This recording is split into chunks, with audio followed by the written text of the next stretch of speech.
This is what remains of the parking lot of the Ahli Arab Hospital in Gaza City, where a massive blast on Tuesday killed hundreds of people.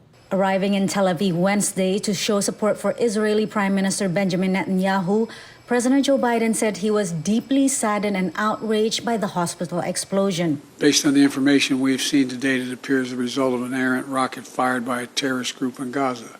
Biden said Israel has agreed that humanitarian assistance can begin to move from Egypt to Gaza and announced $100 million U.S. aid for Palestinians. He vowed to provide Israel what it needs to defend itself, but urged restraint in its retaliation. You live by the rule of law. And when conflicts flare, you live by the law of wars. Netanyahu thanked Biden for his support.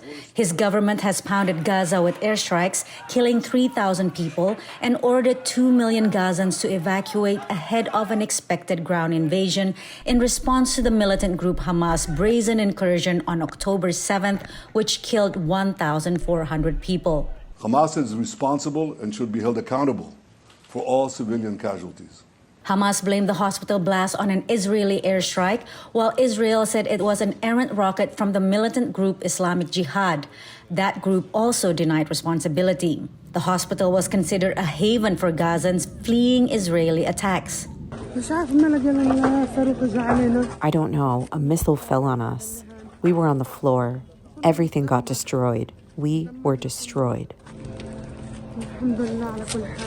The explosion and Israeli retaliation to Hamas have ignited massive protests in various cities, including in Lebanon, Jordan, Iran, Iraq, Tunisia, and Turkey.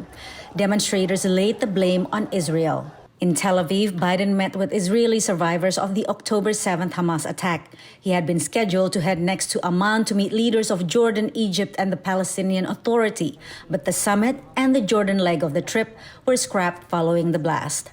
Patsy, Widakuswara, VOA News.